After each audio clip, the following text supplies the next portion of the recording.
Hey guys, welcome to the Not Too Popular podcast, a podcast giving a platform to the most unpopular opinions in our society. Maddie and I met over our mutual love for water. Yes, you heard that correctly, water. And we quickly discovered our similarities and differences. Because we're often told that we're too feisty or overly opinionated, so we decided to flip the script and use our voices to create a platform for strong opinions and personalities. Our goal is to ignite hard and respectful conversations about anything and everything. On the Not Too Popular podcast, we talk about everything controversial, from food to politics. Join us as we get real and honest about touchy subjects, keeping an open mind and open heart to new ideas, opinions, and experiences.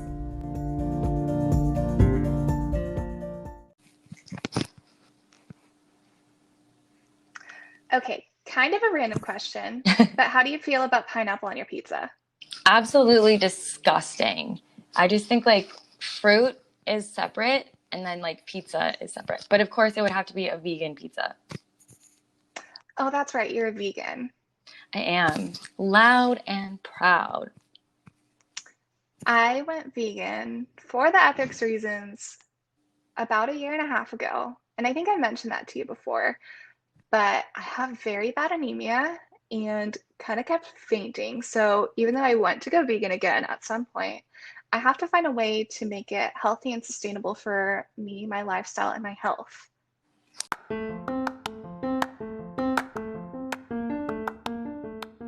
Before we dive deep into this episode, we want to quickly tell you a little bit about how all the magic happens. If you haven't heard about Anchor, it's the easiest way to make a podcast, hands down. Let me explain. It's free. Need I say more? There's creation tools that allow you to record and edit your podcast right from your phone or computer. No fancy, expensive microphones or recording studios required. It's a great way to get your podcast started right away. Anchor will even distribute your podcast for you, so it can be heard instantly on popular podcast platforms like Spotify, Apple Podcasts, and so many more. The best part? You can even make money from your podcast with no minimum listenership. It's literally everything you need to make a podcast all in one place. Download the free Anchor app or go to anchor.fm to get started today.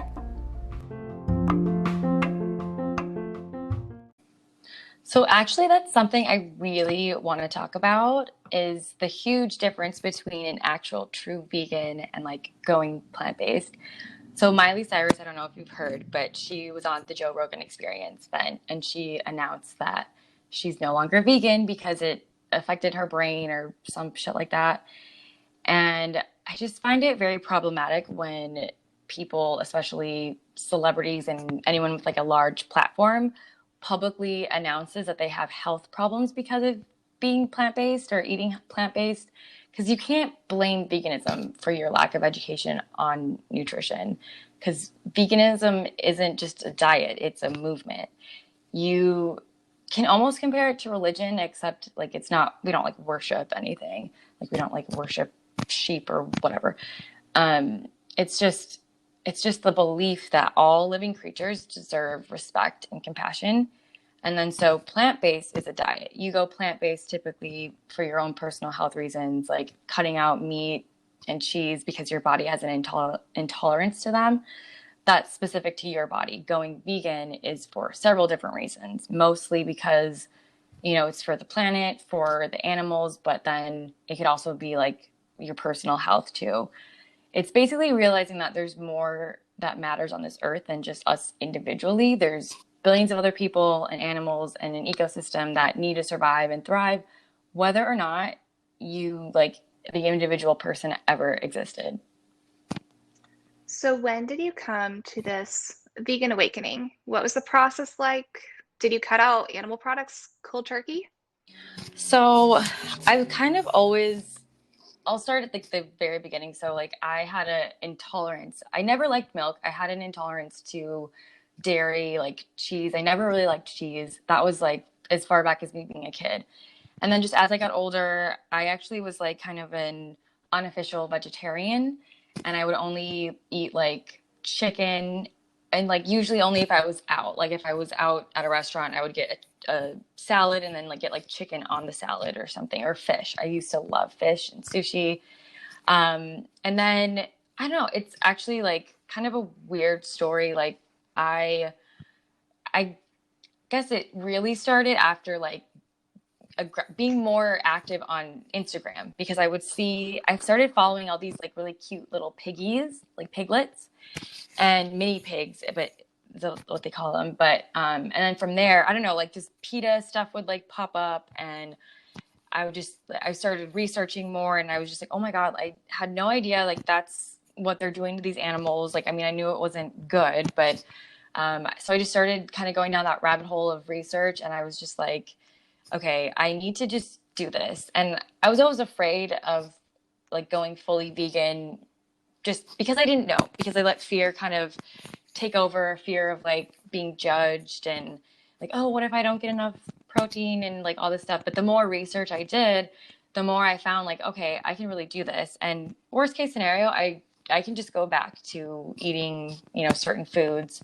And so I did a lot of research just trying to figure out specifically what my body would need. And then kind of down there, from there, you just learn there's so many different types of plants and different types of foods. And then I think too, like what really helps that, even 5 years ago, like there weren't, like we just have so many more options now, but there's just so many more plant-based options. Like, so it really wasn't, yeah, I guess like cold turkey, I would say I went cold turkey, and then I just never looked back. And I've had some situations, and I think a lot of vegans will, understand that sometimes you go out or you even buy stuff, and on the label it says, this is vegan. And then you look on the back of the ingredients and there's like milk in it or something. It's like, well, maybe there's not meat in it, but it's not completely vegan. Right. Yeah, I've thought about that before too. Like they tend to mislabel things like as gluten-free or vegan, Totally. when in reality, a lot of the times, maybe not all of the time, but that is not always the case. And I think people are catching on to that. So hopefully soon businesses will learn to label things correctly. They really should. So a few months ago, I went on a date with a vegan, and we did talk a little bit about veganism. Specifically, kind of, I asked for help about how I can get enough iron in my diet and enough protein to handle my anemia, which is something I struggle with even while eating meat. So it's kind of a big concern for me is, I struggle with my energy levels and kind of like everything that comes with anemia, enough like eating meat and eating animal products. So going vegan, I have to do it very carefully and do my research more than I did last time. I really didn't do any research last time. And so he did give me a little bit of advice, but because of like going on a date with a vegan, we're friends now, like we're not close, but it does make me wonder, would you date a guy who's not vegan? My just short answer is no. I've dated guys who aren't vegan. Some of them I would be open to it as long as they were like open to the possibility, like just even a slow process of like, okay, first cutting out, Yeah. red meat or whatever. And then, but I've also dated guys who are just assholes about it. And, like, bacon, like you're missing out and like all that stupid shit. That's just like annoying. But I think maybe we're not compatible for like other reasons. Cause if you're just going to be a dick, then that has something to do with being vegan or not. But yeah, I don't think so. I think I would prefer to date a guy or like, be in a serious long-term relationship with someone who is vegan. That makes sense. So another question I have, I am a huge fan of drinking mead, which is kind of an ancient wine. It was one of the first forms of alcohol. Oh, wow. And it comes from honey. So, if I go vegan again, my family friends own a meadery, and it's like a big thing that my brothers and I love to do when they're in town. And I don't know if I want to give up like the mead tasting and also supporting my friend's business. And I don't like a lot of alcohol, but I do like mead. So I know there's some controversy in the vegan community of certain types of foods. In specific, I'm like talking about oysters and honey, which are the main ones that I've heard that can be kind of controversial. Right. What is your opinion on eating or consuming oysters and honey? So yeah, there is like kind of a debate in the vegan community on that. I think like some vegans who are just like die hard, like absolutely nothing, like so nothing that anything that comes from an animal. So like, you know, no leather, honey is one of them, oysters. Like I actually just kind of learned some new information about oysters, but they don't have like the ability to I feel like pain, I think. So I don't know. I think it just depends on like who you are as a vegan. Like for me, if there's honey in something, um, I would prefer to do my research on like where that honey came from. And if it's something where it's like the bees are treated, you know, right. And they're not just like killed and, you know, mistreated and all that kind of stuff. But I wouldn't say like I go out and like buy honey. I'm just not a big fan of oysters in general. So even before I went vegan, there was only like so I used to love fish, but like salmon and what's the other, like rainbow trout or something like that. And then sushi, I loved my sushi. But I wasn't, oh, and shrimp, but I wasn't into like lobster or crab or oysters because I just think oysters, I've tried them. They're too slimy and just the texture is just like, ugh, not for me. But yeah, I think it's just kind of, because I mean, ultimately, like you could really, really like dive down that rabbit hole of like what is made of animal. Like there's so much stuff that comes from animal products, which I had no idea until I even like started researching going vegan. And I mean, we're talking like down to, oh, maybe I can't have a car because there's, you know, the seats are leather and I can't, or the fabric on the seats is made from animals or like just whatever. So it's, you could really go like dive deep into this thing of like, well, what's vegan and what's not. And even like vaccines have animal products in it. So it's like right now I mean, you can't just sacrifice I mean, you could, but like if it comes to like vaccines and stuff, like I'm going to get a vaccine with animal products in it because there's no alternative, you know, like Right. I don't want to be dumb, you know, like I want to do what I need to do to stay alive. I kind of like being alive. Me too. It's So fun. going off like another controversial topic, I have some vegan friends who won't even buy secondhand leather items. What's your opinion on secondhand leather, fur, even like wearing faux fur because it Yeah, looks like fur? Like, what are your opinions on like fashion choices in terms of veganism? totally. Well, I do struggle internally, I guess, with the faux fur thing because whereas I always loved like that look. I think it's very Hmm. like New York chic. Classy. It's classy, Yeah. like, you know, a fur coat, but then obviously I don't want animals being like slaughtered because of this fur coat for fashion. So I think faux fur, if it's something where, especially, you know, I used to live in Minneapolis. It's obviously very cold there in the winters and like Hmm. places on the East Coast, like New York and stuff, it's not only a fashion choice, it's like kind of survival. I need something warm and cozy. And then if you want to be fashionable about it. So I would say for other people, like I don't have a problem if they wear faux fur. I'm personally not really one to like, I don't think I would, but never say never. I don't want to like declare that I would never wear faux fur and then be waltzing down the street wearing it one day. But and then the secondhand thing, like I actually know that a lot of animal shelters they'll take donations of like, you know, people's fur coats and stuff because the animals like to you know, they snuggle up to it thinking like if it's a little baby and Yeah. they think it's like their mom, so it's like that protection. So I mean, and instead of just tossing it in the garbage because, you know, now we all hate fur, at least give it some life so that that animal didn't die in vain, I guess. Like, Hmm. especially if you can provide that comfort and the warmth to another animal, I think it's like, okay. Yeah, that makes a lot of sense. There's a lot of people who get turned off by the vegan community because of aggressive vegan groups or aggressive, like PETA, but also like aggressive individuals. As a vegan, do you support organizations like them? And do you think that they are too aggressive? I do support PETA. I think they can be a little extreme at times. Like, I always just, I get their message. I get where they're coming from. It's when vegans, if you feel like you're being personally attacked by a vegan, just know that it's not about you. It has nothing to do with you. That's the point, is that it's about animals and it's about the environment. And people just get so passionate about that, their cause. It's a cause. It's not just a diet. And that's why I always like to make sure that people know the difference between the two, because some people who, if you're just doing it for plant-based because you want, you're to be healthy or whatever, like that's totally fine.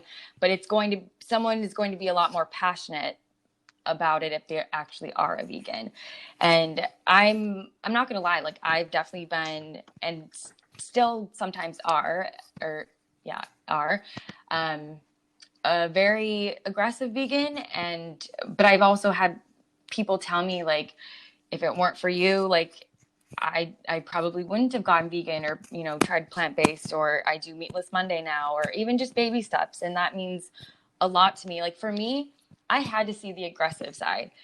If someone was just like, oh yeah, you should go vegan, like very casual, I'd be like, well, whatever. I don't, like, who cares? I think people need to see where their food is coming from. They need to see the slaughterhouses. And even when they say, oh, it's like ethically made or whatever, it's like, there's no such thing as ethical slaughter. Like, animals don't want to die. They don't want to be on your plate.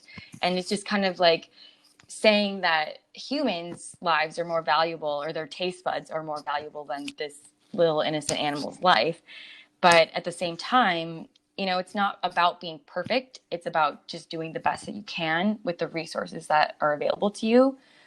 There's some vegans who do put a lot of pressure on other vegans and non-vegans to like always have to be perfect. But realistically, depending where you live, even like here in the US, eating 100% vegan isn't as easy as it is, like, say here in LA or like a major city. But you just have to do your own research.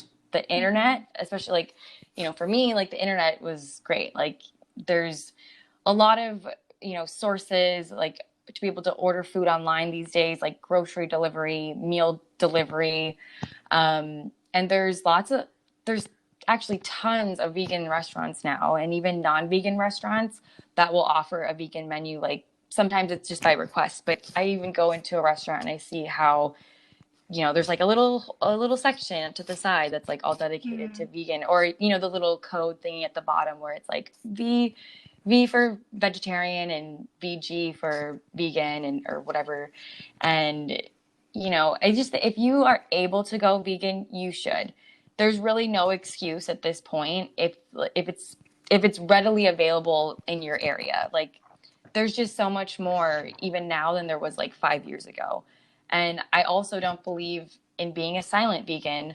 If you're going to be vegan, you're doing it for the cause and the greater good of humanity. Like, share your story. It doesn't even have to be on like a large platform, but even just telling people if they ask about it. Or a lot of people will be like, does it bother you if I eat meat in front of you? And just, don't just be polite. Just say, yeah, it does. Like, I went vegan for a reason. And for me, going vegan is just like one of the best decisions I've ever made in my entire life. I'm very, very proud to be vegan. I'm not going to shut up about it. And I enjoy being part of the solution. My only regret is just not going vegan sooner. Mel, thank you so much for sharing your story and how you became a vegan. Your love for animals and the planet is incredibly inspiring, and I'm so thankful for how being vegan has impacted your health and made you the person I know and love today. Oh, thank you. Well, thanks guys for tuning in to this week's episode of the Not Too Popular podcast.